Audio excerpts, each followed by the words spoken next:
You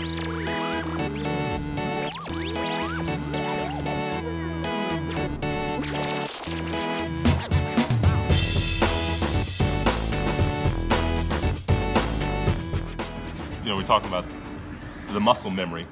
As a projectionist, I'll get up there and I'll start working with the projectors and converging them and looking at the alignment and understanding how far it's off, and it becomes muscle memory for me as well, and just flowing with it. And I'll kind of shut off the outside world. I'll put my music on and just kind of dance with the projectors, right? Do you ever get that dancing feeling when you're... Oh yeah, once I'm finally set up and the frustration of loading is over and the locals are gone and it's working the way I want it to, then I can put my headphones in and then I can paint the picture that I see in my mind.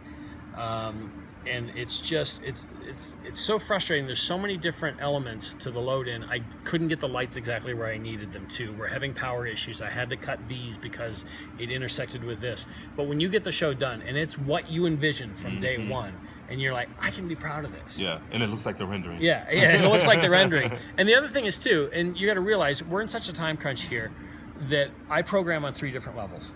I start off every show programming for what I see, and I know what has to be right. Then we're running out of time. I program for what the producer sees, because that's a whole different level. And then when there's 10 minutes to doors, everything's all messed up, I program for what the audience sees. The perspective of what we see is totally different on my approach. And so, and the other thing I owe to the client is to be ready to go at 7 a.m. on Tuesday morning. Yep.